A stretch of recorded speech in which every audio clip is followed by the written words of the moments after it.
লায়লার প্রেমে পাগল মজনু রাস্তায় দৌড়ায়। মজনু এমন পাগল হইয়া সাগরের কিনারায় কিনারায় দৌড়ায়। একদিন মজনু মাটির উপরে লেখে লায়লা লায়লা লায়লা। একজন জ্ঞানী ব্যক্তি কয়, মজনু তুমি এই মাটির উপরে গুলে লেখে কি মজা পাও? মজনু বলে, এটা তোমাকে তো বুঝানো যাবে না।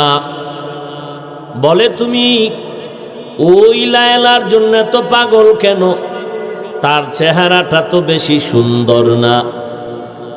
এইবার মজনু ডাক দিয়ে কয়, রে পাগল, তোর চোখ দিয়ে তো তুই জীবনে সুন্দর দেখবি না। তোর চোখ দুইটা খুলিয়া তুই আমার চোখ দুইটা লাগা। যদি আমার চক্ষু তুই লাগাও, তখন দেখবি লায়লা কেমন মোহাব্বতের।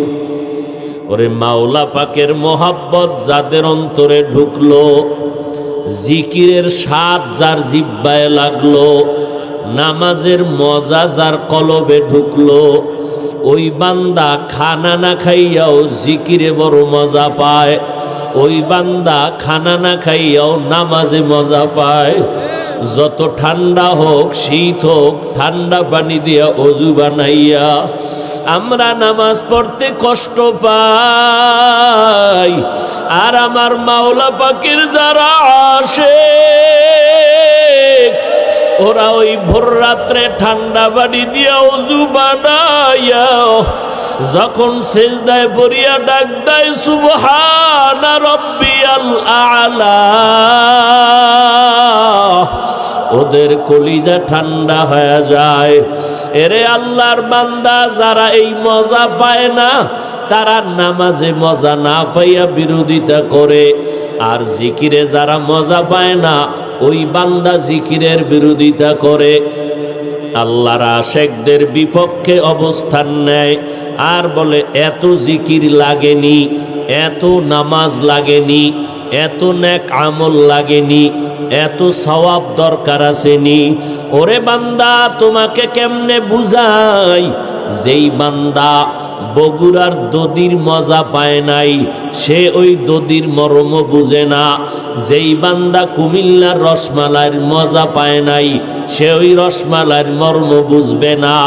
যেই বান্দা নামাজের সেজদায় মজা পায় না, ওই বান্দা মাওলার কুদরতি কদমে সেজদা দেওয়ার মর্ম বুঝবে না। যেই বান্দা জিকির দিয়া মজা পায় না, ওই বান্দা আর একজনের জিকিরের মর্ম বুঝবে না। পেট ব্যথা আমার, আমি বুঝি আমার ব্যথার জ্বলনটা কেমন। যার রুহের ভিতরে অনেক বড় ক্ষুধা, ওই বান্দা আল্লাহর জিকির করলে কলবে সান্ত্বনা আসে। ওই বান্দা জিকির করলে কলিজা ঠান্ডা হয়। ওই বান্দার অস্থিরতা দূর হয়ে যায়। ওই বান্দা আরামে শুয়া শুয়া আল্লাহর জিকির করে। এরে নবীর উম্মতের দল, আল্লাহ তাআলা বলেন, আমি মানুষ বানাইছি, কত সুন্দর করে বানাইলাম, কত সময় লাগায়া বানাইলাম। আমি আসমান জমিন চন্দ্র সূর্য 7টা আসমান বানাইছি, আমি 7টা জমিন বানাইছি। এক একটা আসমান 500 বছরের মোটা। এক আসমান থেকে আর এক আসমানের মাঝখানে 500 বছরের ফাঁকা। এইভাবে 7টা আসমান। আবার এই সূর্যটা বানাইলাম, চতুর্থ আসমানে সূর্য রাখলাম, জমিনটাও বানাইলাম। মাত্র 6 দিন আমি আল্লাহ আসমান বানাইলাম, জমিন বানাইলাম। আমি কুন বললাম, ফায়াকুন হয়ে গেল। আমি আল্লাহ এমন সুন্দর আসমান, এমন সুন্দর, মাত্র সিত্তাতা আইয়াম, 6 দিনে বানায় দিলাম। কিন্তু তোর মতো মানুষ আমি আল্লাহ কেমন করে তোরে বানাইছি তুই জানো। এক ফোঁটা নাপাক পানি তোর মায়ের বাচ্চাদানির মধ্যে নেওয়ার পর আমি আল্লাহ সেখানে ফেরেশতারে কাজে লাগায় দিলাম। ওই নাপাক পানিটাকে 40 দিন মেহনত করো, এরপরে রক্ত, আবার ফেরেশতারা মেহনত লাগাও, মেহনত করে ওই 40 দিনের পরে আবার রক্তটারে গোশত। এইভাবে 40 দিনের মেহনত, 40 দিন করে মেহনত আর মেহনত। এভাবে করে করে আমি আল্লাহ পাক মায়ের গর্ভে তোরে স্ট্রাকচার বানায় দিলাম। হাত পা সব অঙ্গ প্রত্যঙ্গ হলো। এরপরে আমি আল্লাহ কুদরতের হাত দিয়া তোর চেহারাটা সুন্দর করে বানাইলাম। বানানোর পর আমি আল্লাহ একটা নিরাপদ জায়গা রাখলাম। ওখানে তোরে এমনে রাখি নাই, কাভার দিয়া রাখলাম। একটা কাভার না, অনেকটা কাভারের উপরে কাভার প্যাকেট করে তোর মায়ের গর্ভে হেফাজত করলাম। বাহির থেকে একটু বাতাস ঢোকার কোনো কায়দা নাই। এখন যদি আপনাকে আমাকে 1 মিনিট নাক আর মুখ চেপে ধরে আমি আপনি বাঁচতে পারবো না। আল্লাহ বলেন, রে বান্দা, তোরে আমি কত আদর করে আস্তে আস্তে বানাইছি, কারণ তুই আমার বড় মোহাব্বতের। আমি আল্লাহ তোর মায়ের গর্ভে প্যাকেটের উপরে প্যাকেট দিয়া এমনভাবে হেফাজত করলাম, একটু বাতাস বাহিরের থেকে ঢুকার কোনো কায়দা নাই। এরপরে আমি আল্লাহ তোর এই জবানটাকে, চেহারাটাকে হেফাজত করলাম। তোর ক্ষুধা লাগছে, আমি আল্লাহ মুখ দিয়া খানা ঢুকাই নাই, নাপাক রক্ত লাগাই নাই। আমি আল্লাহ কাবার দিয়া তোর চেহারাটা, তোর মুখটাকে হেফাজত করলাম। এরে বান্দা, এরপরে আমি মায়ের নাভির সাথে তার দিয়া তোর নাভিতে তার লাগাইয়া আমি আল্লাহ তোর পেটের ক্ষুধা নিবারণ করলাম। আমি আল্লাহ সুন্দর করে তোর মায়ের গর্ভে তোরে হেফাজত করলাম। তোর জন্য তোর মা ঠিক মতো ঘুমাইতে পারে না, তোর আম্মা ঠিক মতো খানাও খাইতে পারে না। তোর জন্য তোর মা কত কষ্ট করেছে। আমি আল্লাহ এত কিছুর পর যখন তোরে দুনিয়াতে পাঠাবো, তোরে পাঠানোর আগে তোর কি দরকার আমি আল্লাহ সব ব্যবস্থা করে দিলাম। আমি আল্লাহ জানি তুই দুনিয়াতে আসিয়া খানা খেতে পারবি না, তরকারি ভাত মাছ খেতে পারবি না। দুনিয়ার কোনো খাদ্য তোর শরীরে কবুল করবে না। আমি আল্লাহ পাক রব্বুল আলামিন এমন দয়ার মালিক, তুই আমার কাছে চাওয়ার আগে আমি আল্লাহ তোর মায়ের স্তনে দুধের ব্যবস্থা করলাম। একটা মানুষ দুনিয়াতে দেখ ফ্লাক্স বানায়, ওই ফ্লাক্সে গরম পানি, গরম চা, গরম দুধ রাখে। 24টা ঘন্টার বেশি গরম থাকার গ্যারান্টি দেয় না। আর আমি আল্লাহ কেমন করে তোর মায়ের বুকে দুধ রাখলাম, এমন কুদরতের ফ্লাক্স বানাইলাম। এরে বান্দা, মা বাচ্চার জন্য সুজি পাকায়, সুজির মধ্যে চিনি লাগে, পানি লাগে, লবণ লাগে, এরপরে আগুন দিয়া জাল দেওয়া লাগে, এরপরে আবার ঠান্ডা করা লাগে, নরমাল করিয়া বাচ্চাকে খাওয়ায়। 1-2 ঘন্টা পরে সুজি থাকলে ফালায়া দেয়, এটা নষ্ট, বাচ্চারে দেওয়া যাবে না। আর আমি আল্লাহ কেমন তোর রব, আমি আল্লাহ এমন সুন্দর খাদ্যের আয়োজন করলাম, তোর মায়ের বুকে দুধ দিয়ে দিলাম। চিনিও লাগবে না, লবণও লাগবে না, পানিও লাগবে না, আগুনও লাগবে না। আমি আল্লাহ এমনভাবে দুধটারে বানাইলাম, বেশি পাতলাও না যে তোর পেট গিয়া নষ্ট করবে, বেশি ঘনও বানাই নাই তোমার কণ্ঠ আটকায় যাবে, বেশি ঠান্ডাও বানাই নাই যে তোমার গলা বসে যাবে, তোমার মাথা ব্যথা হবে, বেশি গরম দেই নাই যে তোমার জিহ্বাটা পুড়িয়া যাবে। আমি আল্লাহ এমন সুন্দরভাবে তোর খানার ব্যবস্থা করে দিলাম, এরে বান্দা, একদিন আর 2 দিন না, 2 বছর পর্যন্ত মায়ের স্তনের দুগ্ধ পান করবি। আল্লাহ পাক বলেন, ও বান্দা, তুই আমার কাছে চাও নাই, এই 2টা বছর পর্যন্ত মায়ের স্তনের দুগ্ধ পান করবা। 1 সেকেন্ডের জন্য ওই দুধ কখনো ঠান্ডা হবে না, নষ্ট হবে না, কখনো গন্ধ হবে না। আবার মায়ের দুধের বোটায় একটা ছিদ্র দিলে বেশি দুধ আসতো, গলা আটকায়া যাইত। আমি আল্লাহ সূক্ষ্ম সূক্ষ্ম চিকন চিকন, চোখেও ধরা পড়ে না, এমন কিছু ছিদ্র আমি দিয়া দিলাম, যেন তোমার গলার ভিতরে যতটুকু দরকার ওইভাবে যেন যেতে পারে, তোমার পেট যেন ভরে যায়। এরে বান্দা, আমি আল্লাহ কি পরিমাণ তোমাকে মহব্বত করি। আমি আল্লাহ পাক রব্বুল আলামিন 2 বছর হওয়ার আগেই আবার তোমার দুনিয়ার খানাও খেতে মনে চায়। তুমি এখন কান্না ছাড়া কোনো ভাষা নাই, তোমার বাথরুমে যাওয়া দরকার, পায়খানার দরকার, মাকে বলতে পারো না আমারে বাথরুমে নাও। তোমার ঠান্ডা লাগছে, মাকে বলতে পারো না আমাকে কাঁথা দাও। তোমার এখন গরম লাগে, মাকে বলতে পারো না তুমি আমারে পাখা দাও। তোমার একটা পুঁজি শুধু কান্নার আওয়াজ, ওয়া ওয়া কয়া তুমি কান্না করো। এই কান্নায় তুমি সব দাবি জানো মায়ের থেকে পূরণ করতে পারো। তোমার কখন কান্না দিয়া কি চাও মা জানো বুঝতে পারে, মা জানো তোমার কান্না শুনিয়ে সব আয়োজন করে। আমি আল্লাহ মায়ের সাথে তোমার কান্নার সাথে একটা লাইন লাগায় দিলাম। আমি আল্লাহ তোমার কোনো ক্ষতি চাই নাই, আমি আল্লাহ তোমার কষ্ট হোক এটাও চাই নাই। বাচ্চা কান্না করে, আব্বা বলে বাচ্চা কাঁদে কেন, ক্ষুধা লাগছে। আম্মা বলে না 2 মিনিট আগে খানা দিয়েছি, তো এখন কেন বাচ্চা কান্না করে? বলে এখন বাচ্চা ঘুমাইবে, ঘুমের আগেও বাচ্চারা কান্না করে। আল্লাহ পাক বলেন, ও বান্দা, তুমি হাঁটতে পারো না, আমি আল্লাহ তোমার হাঁটার যোগ্য বানায়ের ব্যবস্থা করলাম।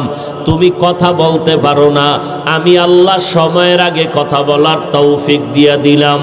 আমি আল্লাহ আবার তোমার দুনিয়াতে এখন বড় হইয়া একটু বাহিরের খানা খাইতে মনে চায়। আমি রব্বুল আলামিন তোমার ওই বাহিরের খানার জন্য তোমার আব্বাও কয় নাই, তোমার মাও কোনো দিন কয় নাই, ও আল্লাহ আমার বাচ্চাটার দাঁত দাও, আমার বাচ্চাটারে হাঁটার শক্তি দাও। তুইও বলো নাই। আমি আল্লাহ এমন তোমার রব, আমি আল্লাহ সময় মতো, সময় উপযোগী চাওয়ার আগে আমি আল্লাহ তোমার হাঁটার ব্যবস্থা করে দিলাম।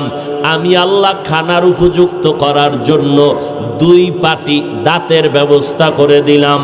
আমি আল্লাহ পাক রব্বুল আলামিন এত মায়া করে তোমাকে বানাইলাম। আমি আল্লাহ পাক রব্বুল আলামিন তোমাকে এত সুন্দর করে বানাইয়া, তোমার থেকে আমি আল্লাহ টাকা চাই না, তোমার বাড়ি চাই না, তোমার ছেলে মেয়ে আমার দরকার নাই, তোমার বাড়ি গাড়ি আমার লাগবে না, তোমার সব কিছু দিয়া দিলাম।